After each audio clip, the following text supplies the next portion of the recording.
Oh, hey, what was that? Look, do you see anything? I don't see anything. Oh, man. It's probably just a squirrel or something. Yeah, they always sound like freight trains, like big old monster coming through the woods. Yeah, always so disappointing. Oh, just keep looking, man. Just keep looking. Let me know if you see anything. Dude, what was that? Squirky? What? Squirky? Yeah, like a squirrel turkey? Squirky. What was that? Dude, it was a buck grunt. That's gotta be a buck grunt. Oh, man, we got this. Get ready. Come on, get ready. All right. I'm gonna do a grunt, and hopefully he'll come out of the woods. All right, man. I'm ready. Let's do this. Come on.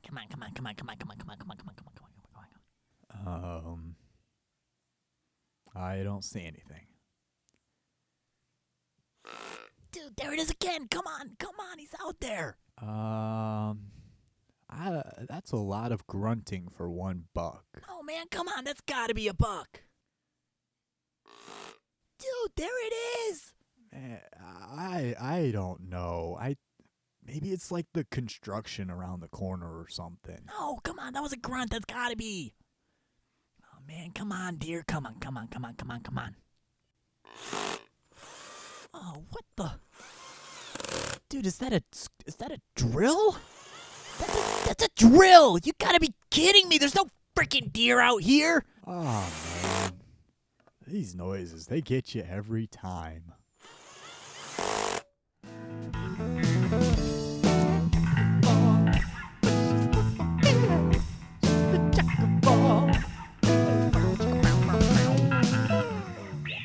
What's up, everybody? This is the Jack of All podcast, pod number 13, hunting season wrap-up.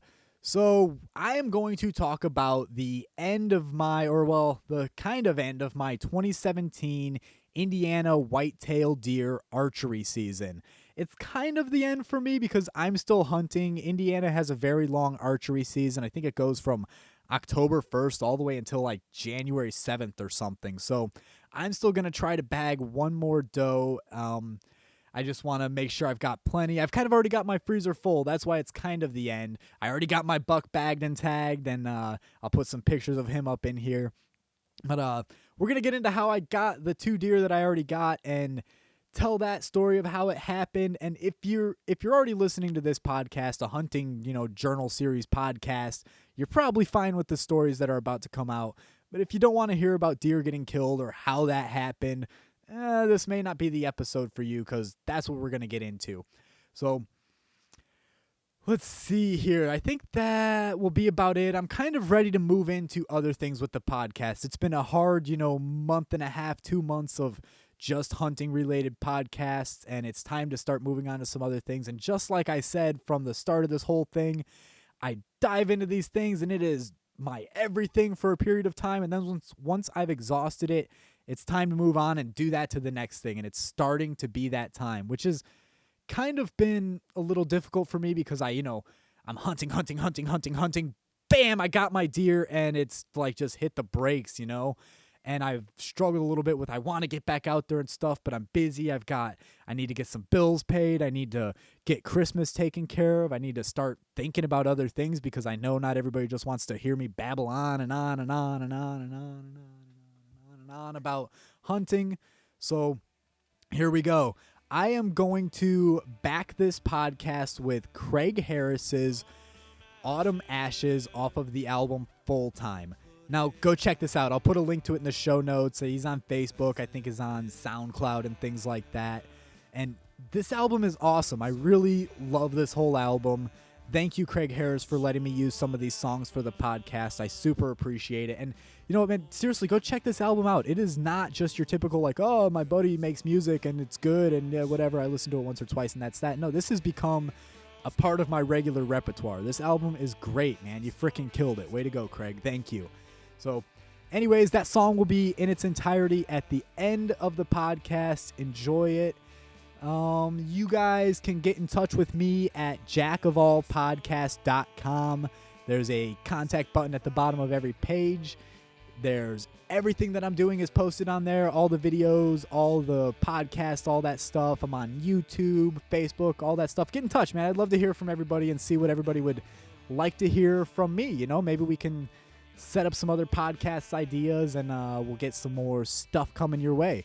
So, all right, no more no advertisements for the entire Hunting Journal series. We'll save those for when we have guests and do, you know, kind of regular podcasts. But I think that is it for the intro business. Let's just get into it, man. This is the story of how it happened. And it grows cold as a story is told of how it happened. Right?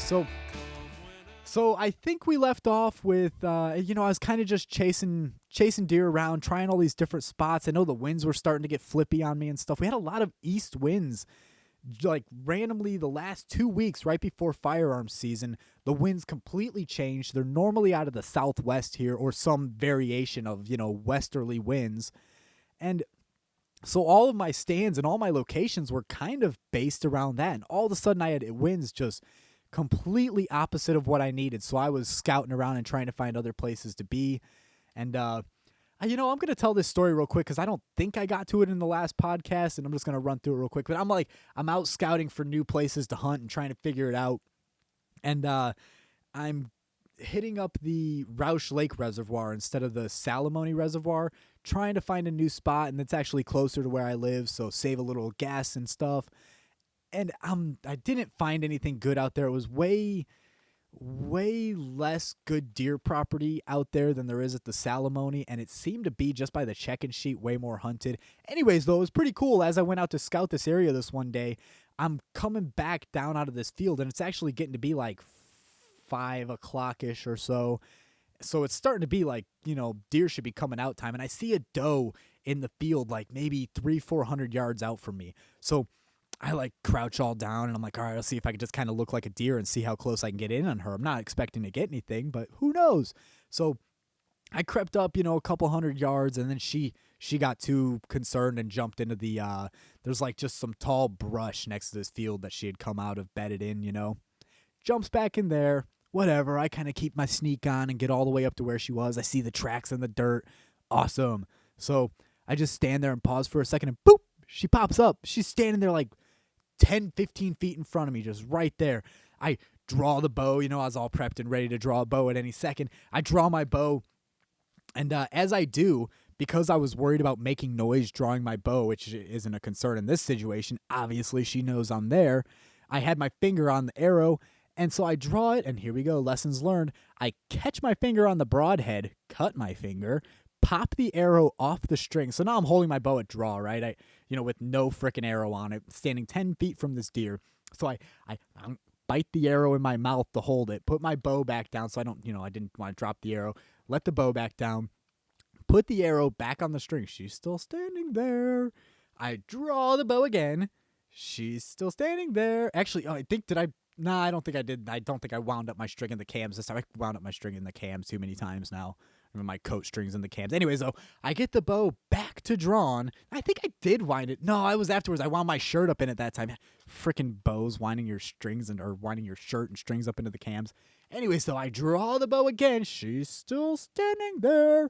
And I can't really get a shot. I mean, even though I'm 10 feet away, there's a pretty good amount of grassy stuff covering the kill zone. And I just had a conversation with my friend Rick about not shooting or not shooting through brush, and he was pretty confident in saying don't do it. I mean, you're gonna have the brush grab your broadhead and drag the arrow down. I mean, it's gonna kind of just whip it down to the ground as it's stuck to the ground.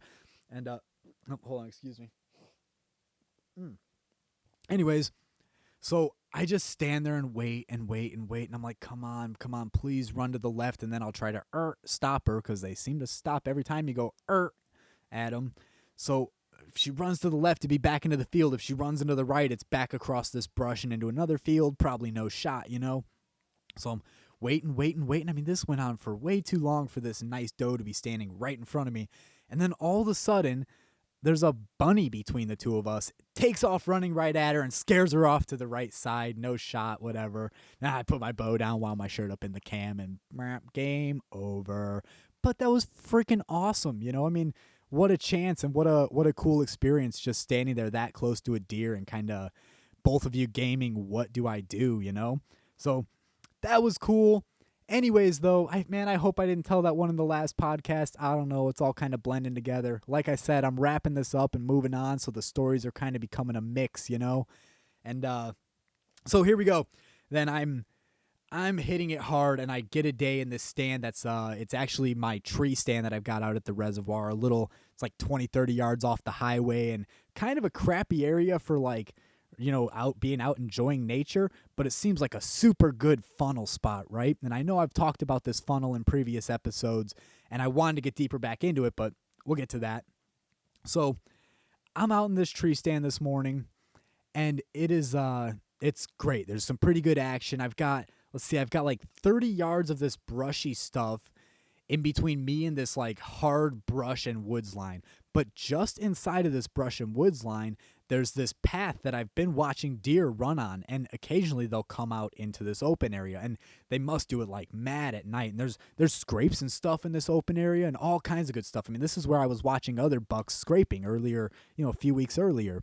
And you know, I passed on a little 6 and a little 8, and yeah, good stuff. So I'm really hoping to get a monster to come through it. Anyways, does are going down this path, things like that, and all of a sudden a monster rack is just floating through the brush, you know, and you don't really see the deer when they're walking through the woods a lot of times. They're pretty freaking well camouflaged, except for you'll see like the white underneath their belly or inside their legs moving, or a big rack floating through the woods because it's like white or lighter colored, you know? So big rack floating through the woods, and he's walking towards there's a break off point where they can either turn into the open area or any number of other ways. I'm like, oh man, come on. I draw the bow, and I've got seconds. I mean, from the time I seen this guy to the time he was gone was 3-4 seconds maybe. And he walks into this open window. He takes kind of a soft right. He needed to take a hard right into the field, but he didn't. He takes kind of a soft right, and there's some brush just right in front of the kill zone. So my mind is just racing, and I decide I'm not going to try to stop him. Even though I might have been able to get a shot on him right there, I didn't want to make him aware of me and end up having him kind of permanently spooked off from that location by me trying to stop him just to not even get a shot anyway. So I figure I'm just going to let him go and try to grunt him back. You know, they're responding to grunts right now. I've turned several deer around and had them come back to me off of grunting. So come on, baby, let's have this happen. So I put the bow down. He's gone. I already can't see him. He disappears into the thick brush stuff again. So I grunt, you know, and nothing.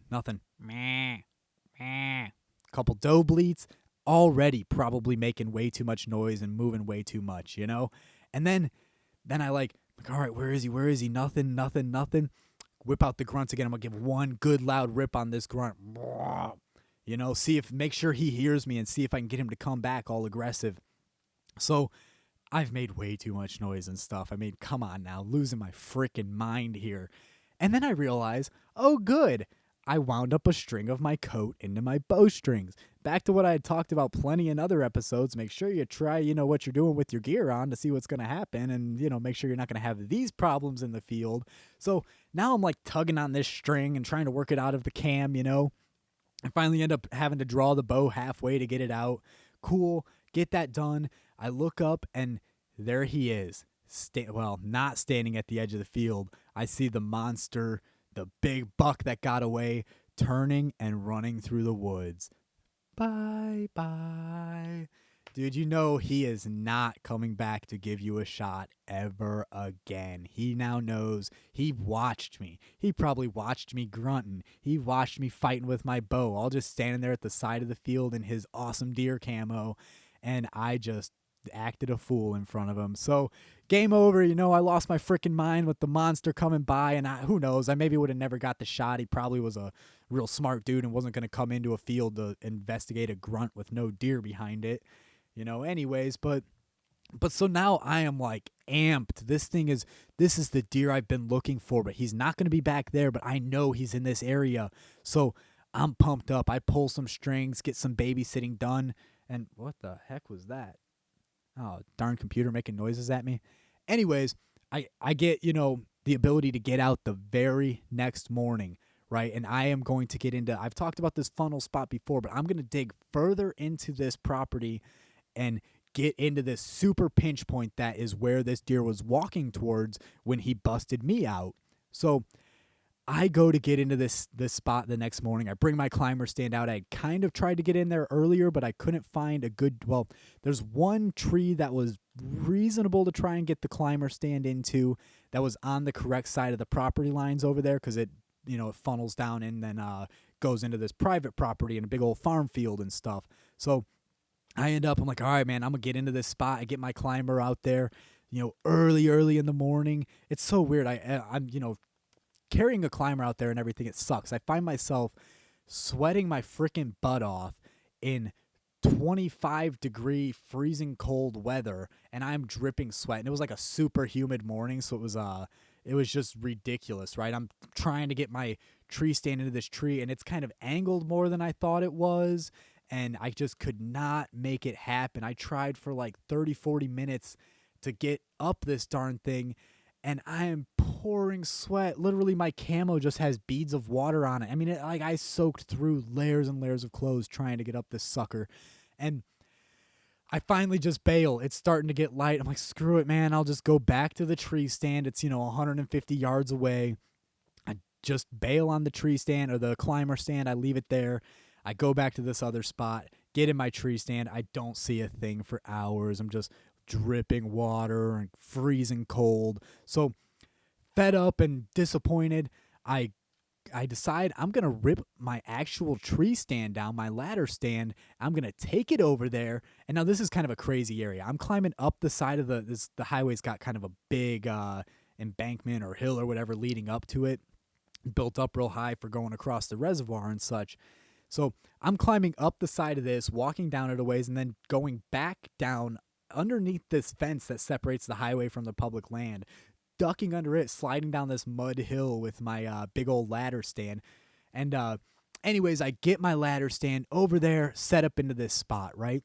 So this area I've talked about before has this cornfield that I've just been certain that as soon as this field comes down, this is going to be the funnel. Like, these deer aren't going to go running across this field. They're going to use this woods funnel.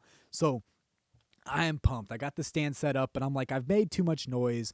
I've obviously been a frickin' train wreck at this location today. I even spooked deer out as I came into the location early in the morning. So I'm not expecting to see anything there. I head out. I'm going to go get cleaned up. Standing there with my shirt off, airing out and getting some of the sweat out of my clothes and stuff back at the truck, re-get my hot hands and my hot toes in and everything. And then I decide I'm going to go cruise around and just check these other areas, see where people are hunting real quick, take a little break. And I see the combines starting to run in the field that's right next to the funnel. Oh, fuck yeah, I'm getting back into that stand, man. Maybe they'll scare me some deer into that spot. So that's what I do. And I sit there and all day I'm just watching the combines run. This goes 4 or 5 hours. I think it was like noonish but when I got back into the spot. And finally, I think it was 5 o'clock-ish, I see a deer that as the combines are finishing up and leaving the field, I see a deer 70, 80 yards off, a nice doe. And she's nowhere near shooting area. She's wandering around and kind of disappears on me. But I had on my way in, again, I was sweating my freaking butt off, carrying my gear and stuff back in here.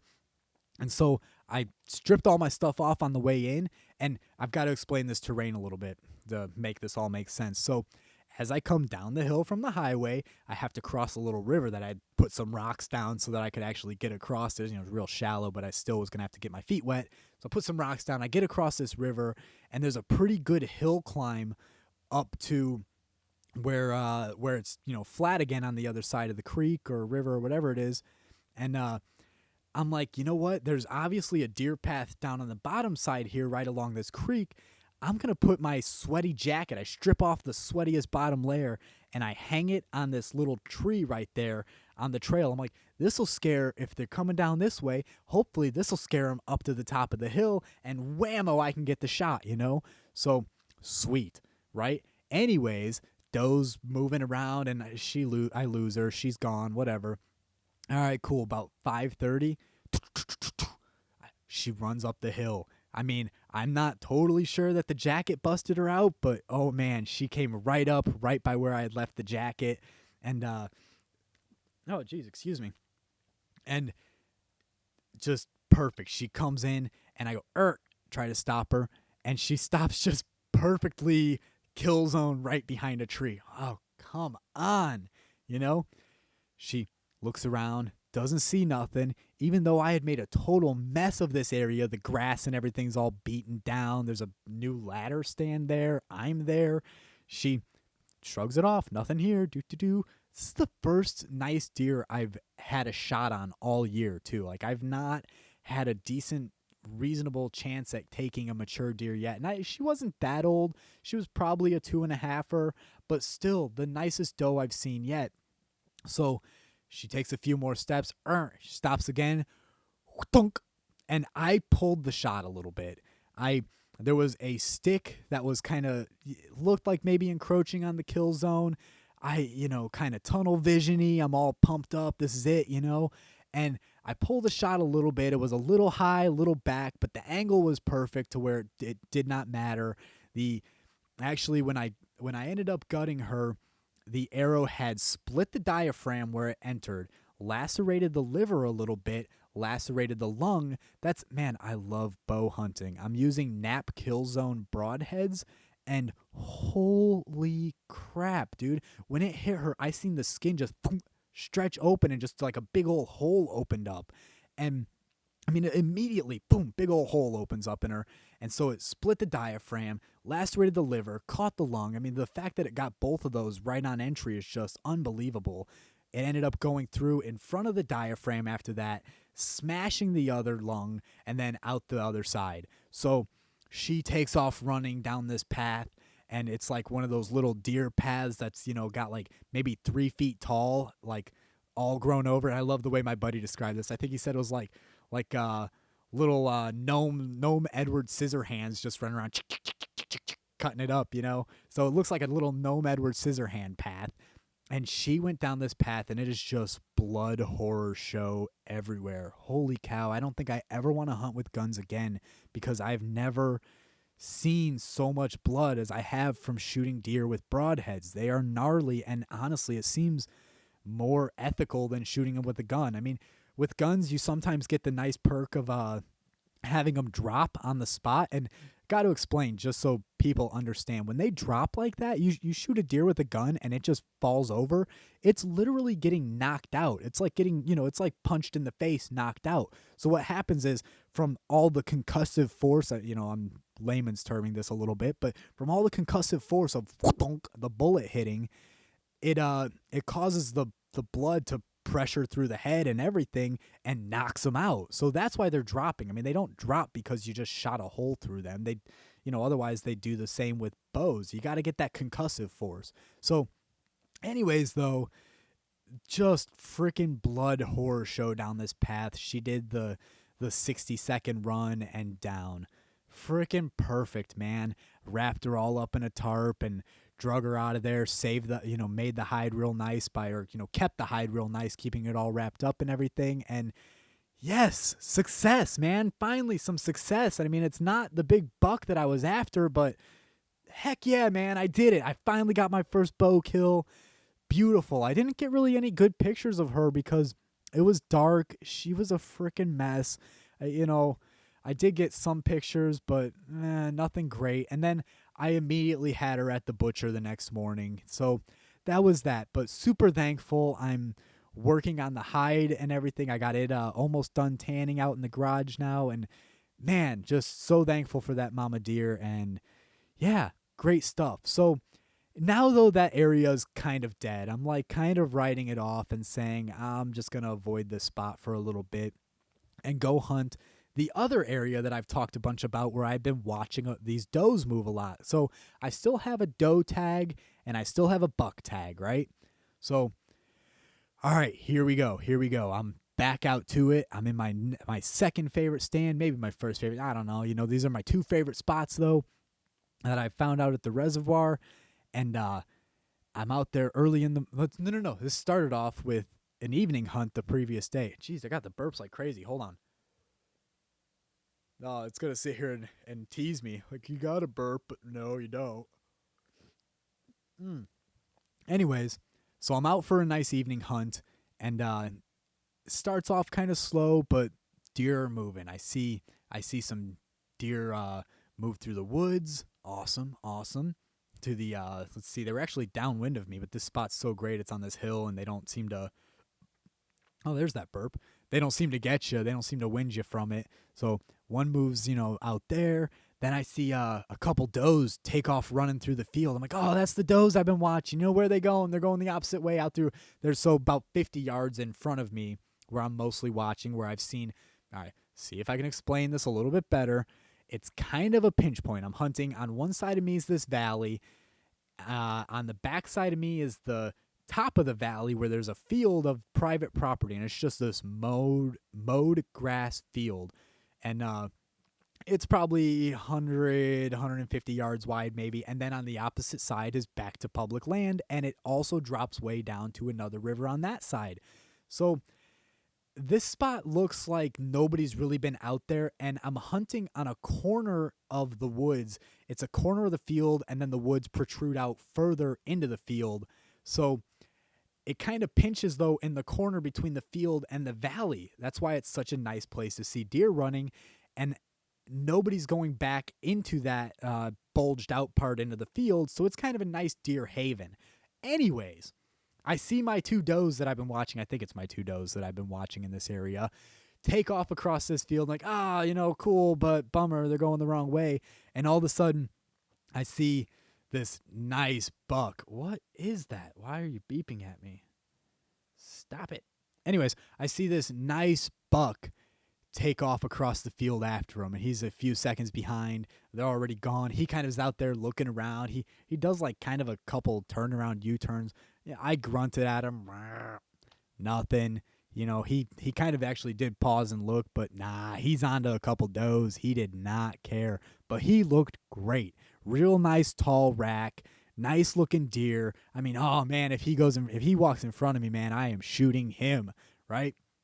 Cool, that's done. It's getting to be later. I've got maybe 15, 20 minutes of actual light left that I can hunt in. So I bust out another grunt just to kind of see if I can get a deer that I don't see to come in. And sure enough, about a minute after that, this nice little 8-point just comes charging in. He just comes straight up to me. And I actually went to draw the bow, and I kind of am looking at him as I'm drawing, and I put it back down. He was an 8-point, but he was kind of like a nice angled up rack, nice and kind of tall looking, but every single tine was just short. Like, it looked like it was big, but then all the tines were like oddly 3 inches tall or so. So he looks pretty cool, but he's not. He's false advertising, man. He's good looking, but he ain't as old or as big as he makes it look. So anyways, he kind of seen me a little bit when I was letting the bow back down, enough to get suspicious.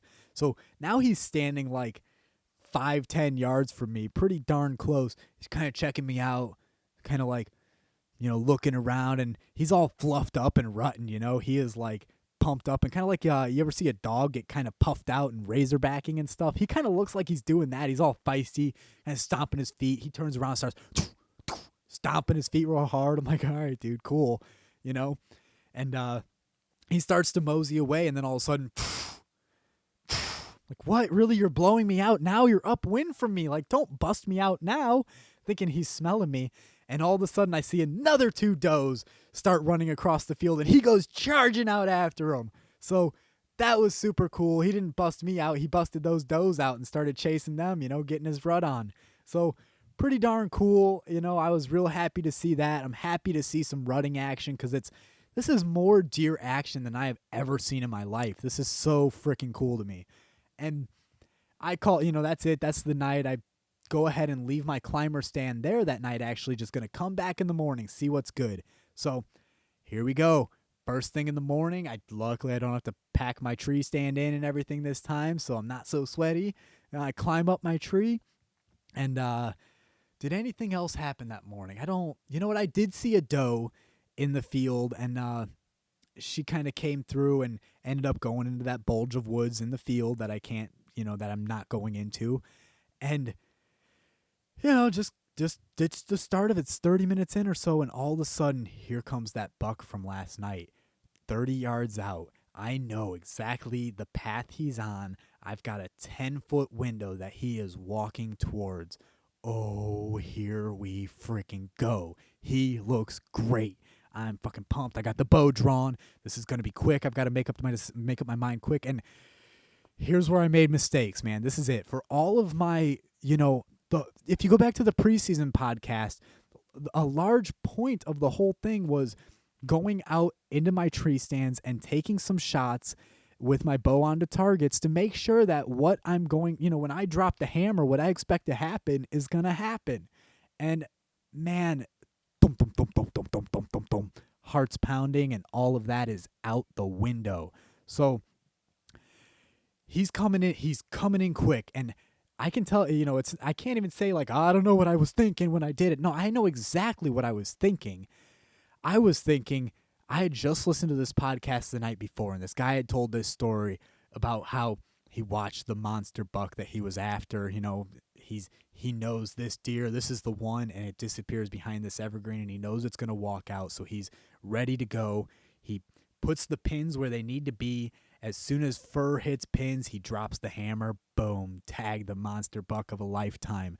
So I'm like, all right, man, I fucking got this. 30-yard shot. I know exactly where the pins need to be.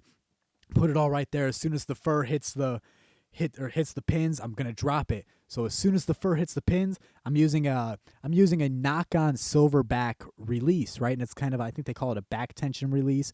So how it works is that there's kind of a thumb safety on it that when you let it off, now the release is ready to be triggered or ready to drop, but it doesn't drop until you apply a little extra backwards force over your pull weight. So he comes in, pins hit fur, and I go to drop it.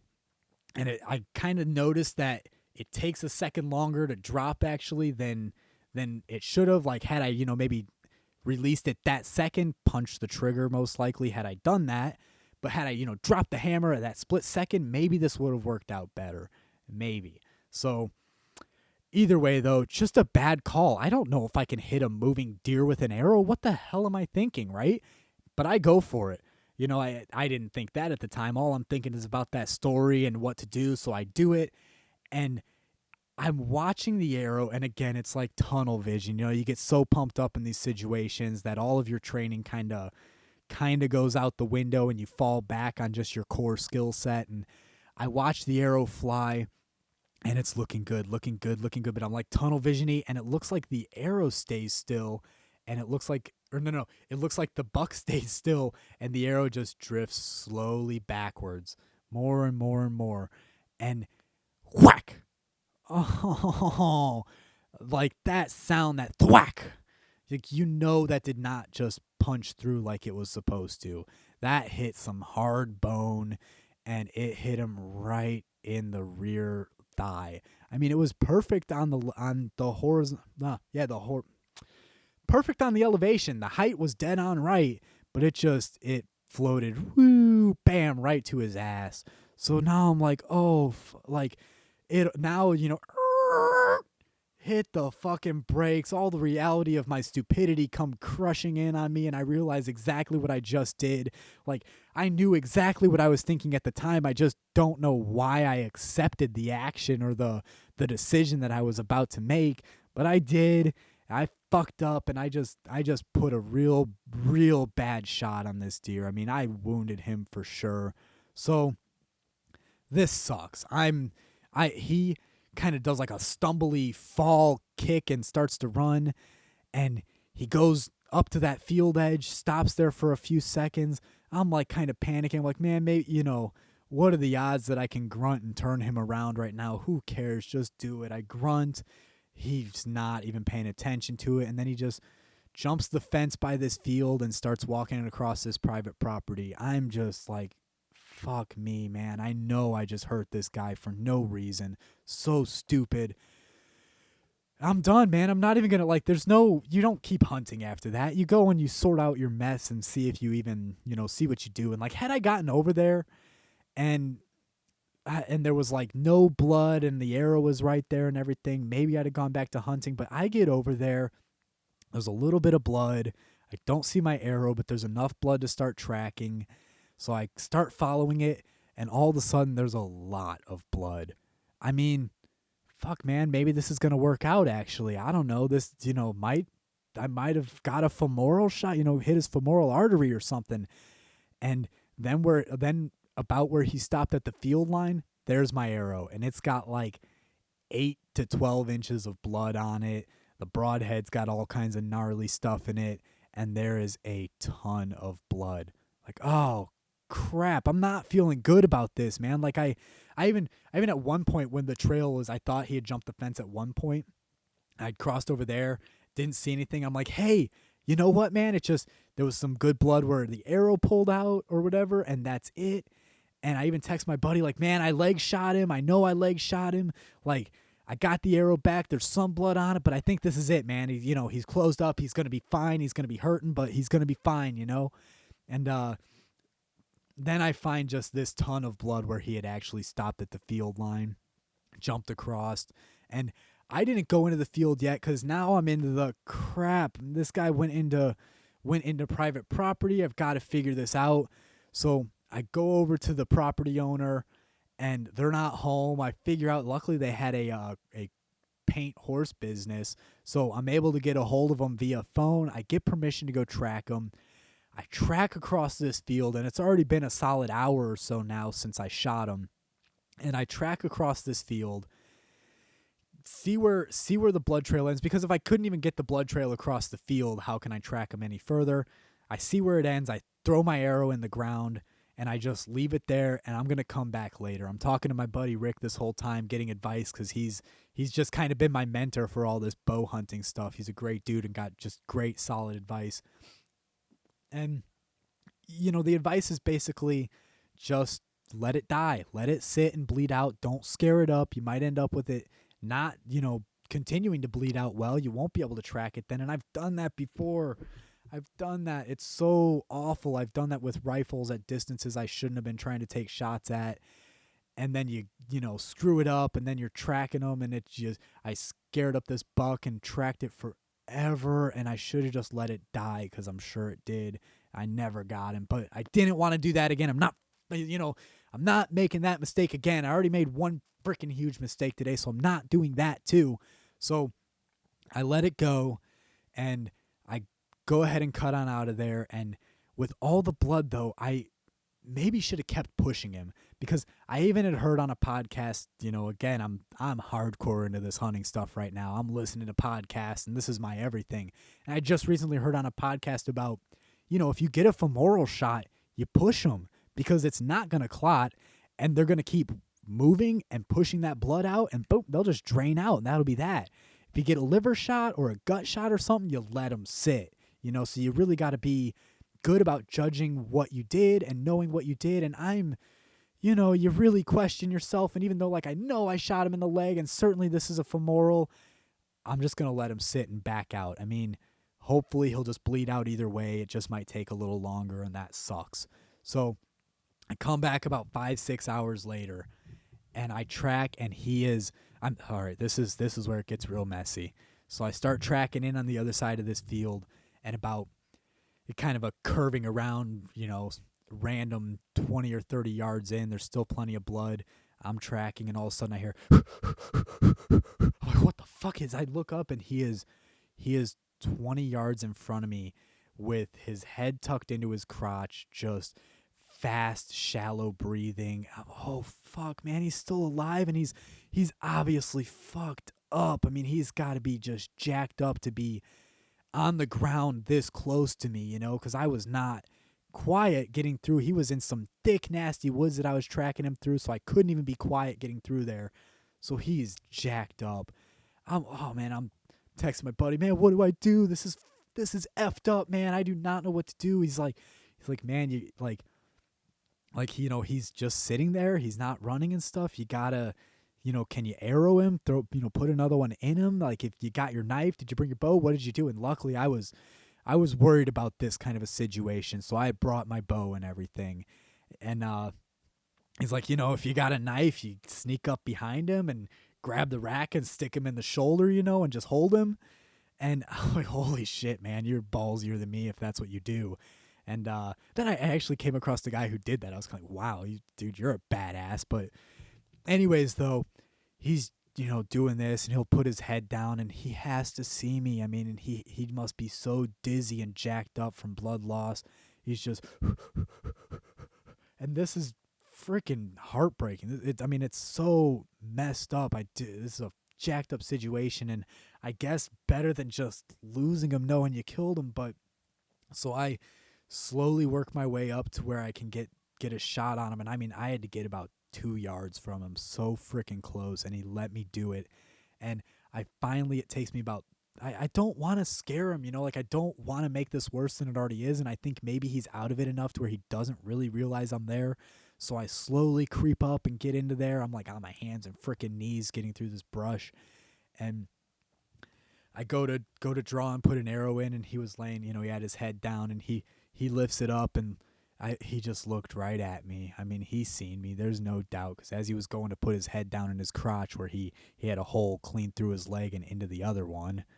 Jeez, computer, please stop.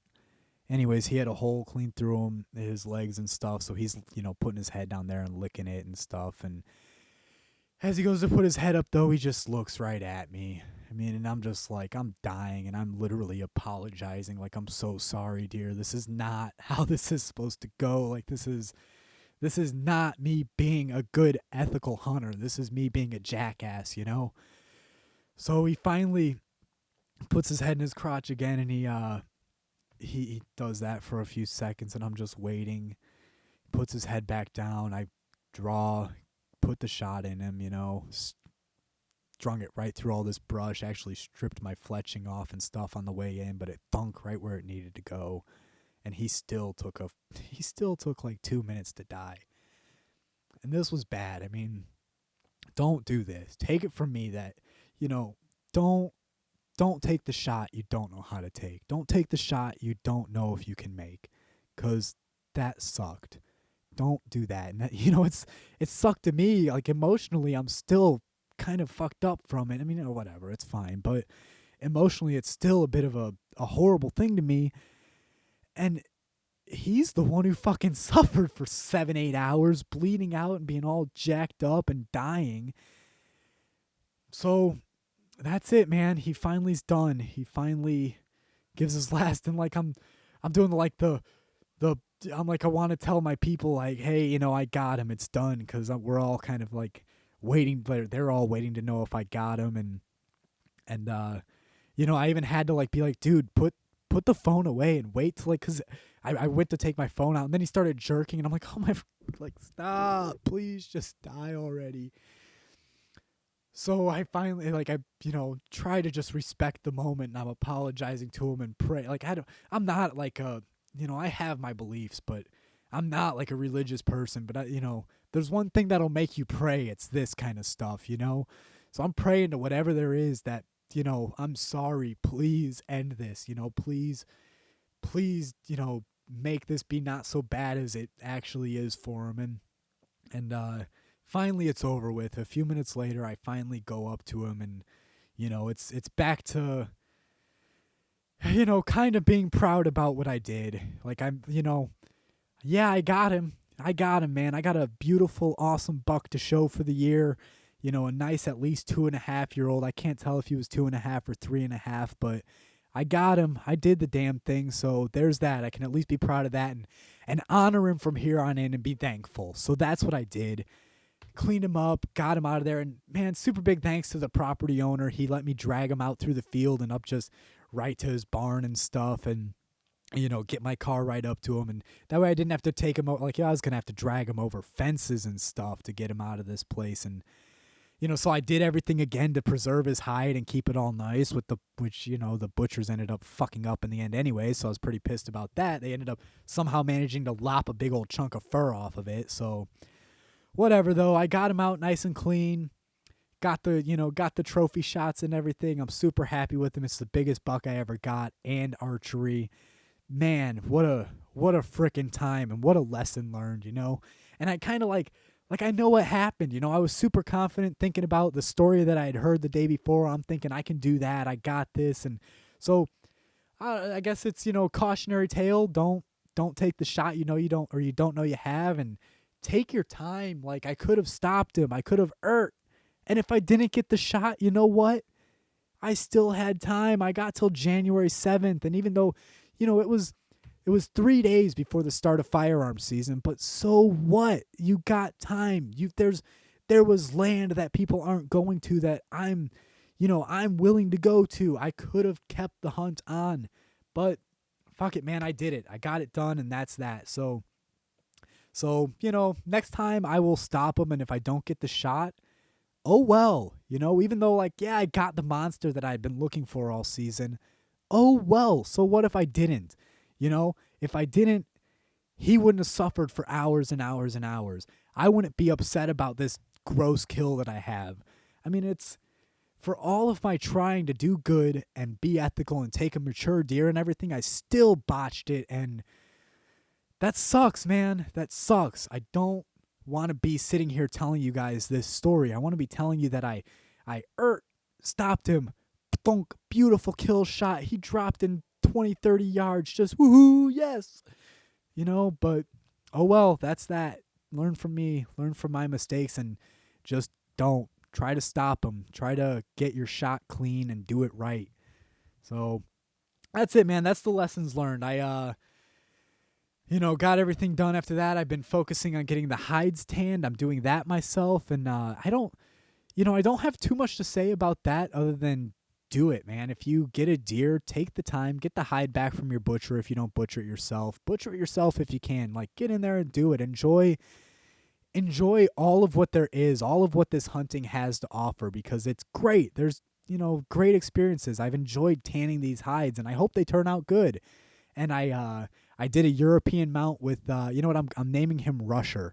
And it's not, maybe it's not such an honor to him to be named that, but I'm naming him Rusher just because, I rushed the shot. I rushed his death along. I rushed tracking him. I got back in there before he died. I, like I said, rushed him along, and I kind of throw it back onto him a little bit. He was kind of just head up, rushing on through the area stupidly right into the kill zone, and, not being a smart deer about it. So, the previous day he was rushing around chasing them does and, just rutting it up, and so Rusher it is. And, his head's going to be on my wall. I did a European mount, so it'll just be the skull with the rack and everything. I'm going to go get I've got a tree in mind that went down on my parents' farm this year. I'm going to go cut up a nice piece of cool root wood or something, see if I can't figure out how to cure it up properly, put the skull on it and mount that up on my wall. So that'll be cool, and it'll be a reminder. Don't rush your frickin' shot, man. Just take the time, because there's time, and it doesn't matter. And even if I didn't get him, I already had a doe. It's not like I'm not going to eat well this year. I mean, and it's not like I don't have time to get more does or another buck or whatever. So there you go. Learn from me. Respect them.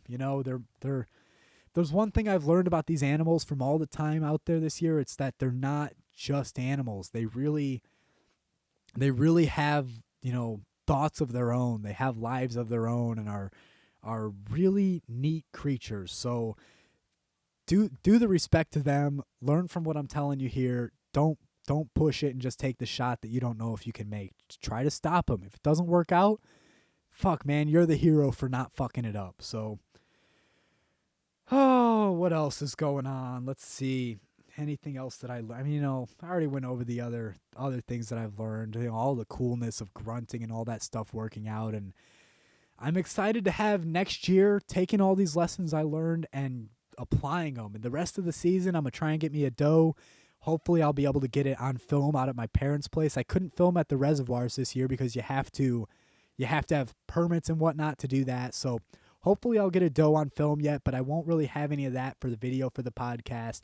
I'm at this point, there's already been lots of video in the podcast of just up in the we built this nice tower or whatever out in my dad's field for hunting out of with firearms this year. So I got some good video from there that'll be in it. And the whole drill thing, thinking that the sound was a deer was a drill happened out while we were sitting in the fort, and that was good times. And man, we actually, my first morning up in the stand with my dad, it was awesome. We had a big old buck come in, and it was first light. I mean, just barely even shooting light. And I see his silhouette about 280 yards off, and he comes into the field, and he's just making his way across the field. He ended up about 220 yards out or so, right in front of us, and just, you couldn't see that well. Even my dad on the scope was like, couldn't totally tell what he was, but you could see that it was a nice buck, had a nice rack. I mean, I think he was probably a 8-point, probably similar to the one I got. Maybe, who knows? He might have been a freaking monster, But it's shooting light. He looks great. 220 yards. Hey, man, do you want me to stop him? My dad's already on the scope watching, thinking about taking the shot. Yeah, stop him. I let out a good grunt. He stops. Bang! My dad takes the shot. This dude kicks up in the air like a freaking mule. Feet go flying way up there. He takes off running over to the field edge and stops. And as he's running, he's looking all wobbly, like I'm thinking my dad just put one kind of through his shoulder, nice shoulder kill zone shot, good to go, And he's on the field edge. My dad's kind of like, what do I do? I don't know if he's going down. He's looking kind of wobbly. I'm like, yeah, dude, it looks great, but just put another shot in him. It doesn't hurt at this point.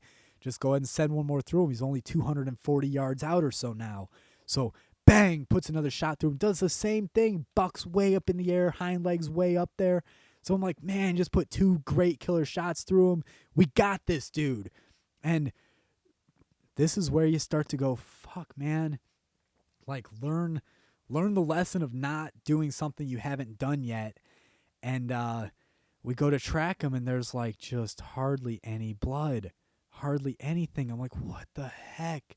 So, end up finding some decent blood in the woods, and he ends up crossing this creek and going all over the place, and he's doing roundabout turny stuff and just kind of really making it hard to track with how little blood there is. And then it just kind of just quits, no more blood. And I tracked him for probably a quarter mile just off of like little spots where like he must have had blood running down his leg.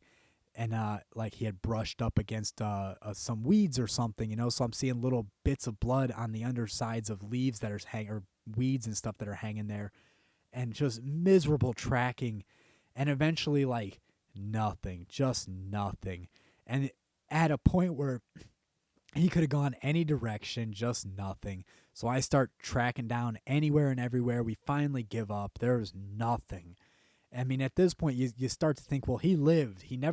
He clearly never bedded down. He didn't bleed that much, and it's done. He's clotted up, and hopefully he just lived, and hopefully he didn't, break any bones with that shot, and, So we end up you're like, all right, let's just start heading down this path. It's the most likely. Maybe something will turn up. Maybe we'll come across him dead, or who knows.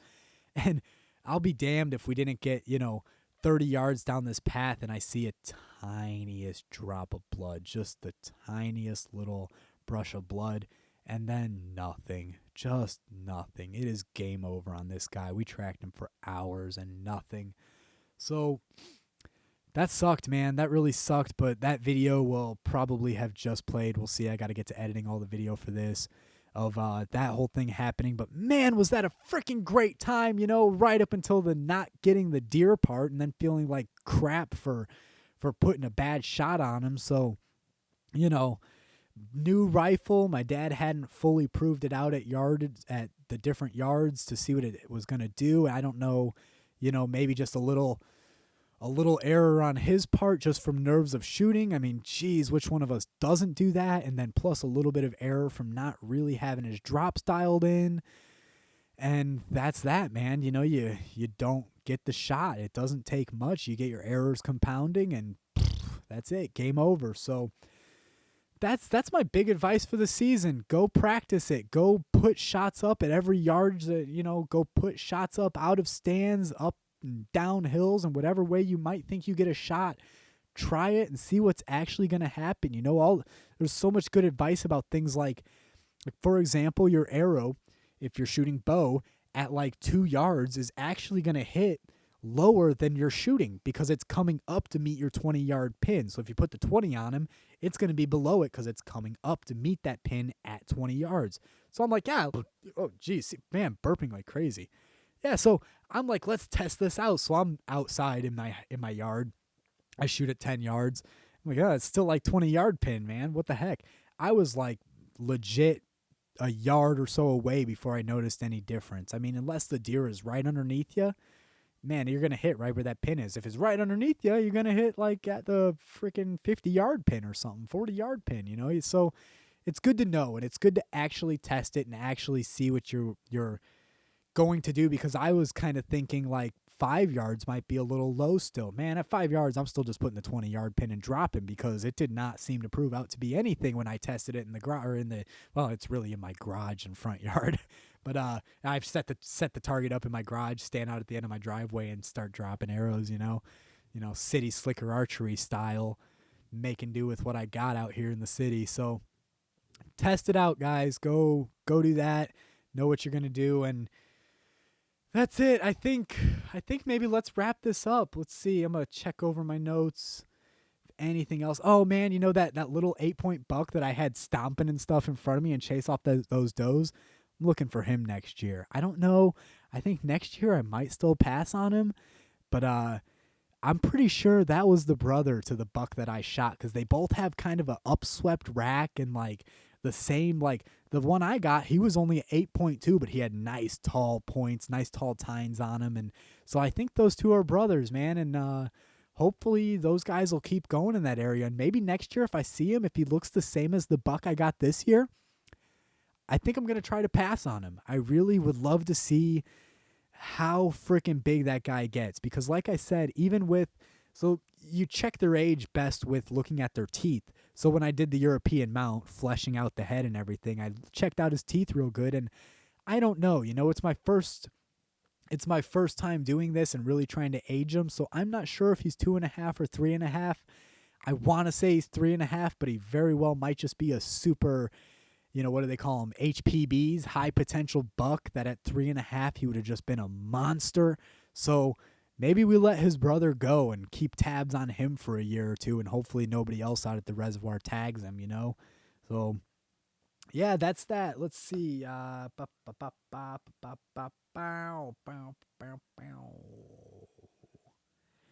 That's it, guys. Thank you all for listening to my hunting series. I hope you enjoyed it. I'm looking forward to putting out some more podcasts in the near future. It is Christmas time. I have been listening to Christmas music since the middle of November. I've got my Christmas lights up. We put our Christmas tree up before December even started, because fuck you guys, I love Christmas. Yeah, that's it. I'm going to just Merry Christmas, everybody. I'll piss everybody off right now by saying that. Is it December yet? I don't know. No, it's not. It's November 29th. Maybe December by the time I get this out. So, Felice Naughty Dogs to all of you. Thank you all.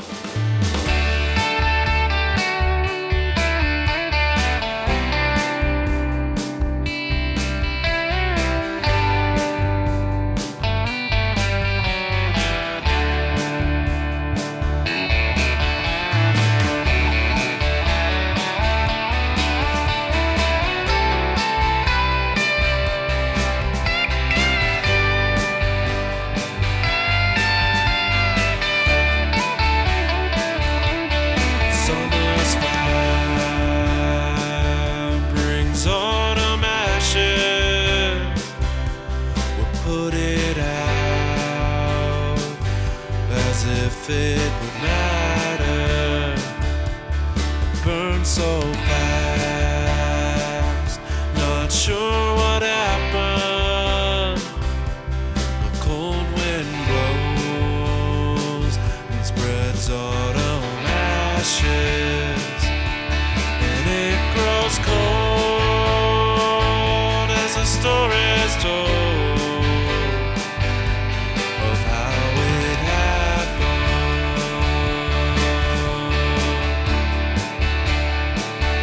Come winter storm,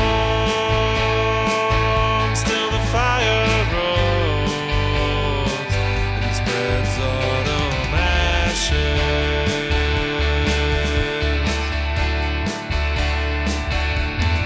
Now put on your coat and hat. 'Cause truth be told, no turning back. As each year goes, it all feels the same. Lovers fight, turning up that flame, and it grows cold as the story's told of how it happened.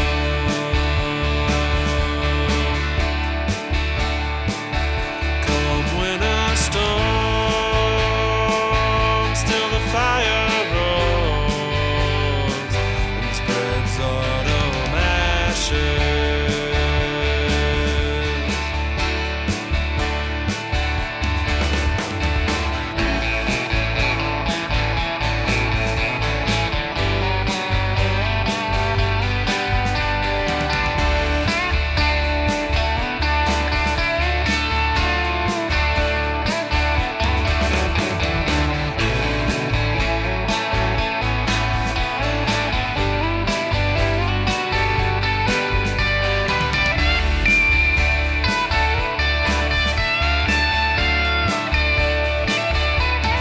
Midnight sky, all lit up bright, on blindside pride and face fade each night.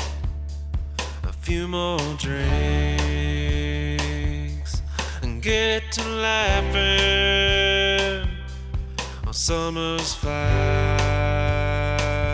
spreads autumn ashes.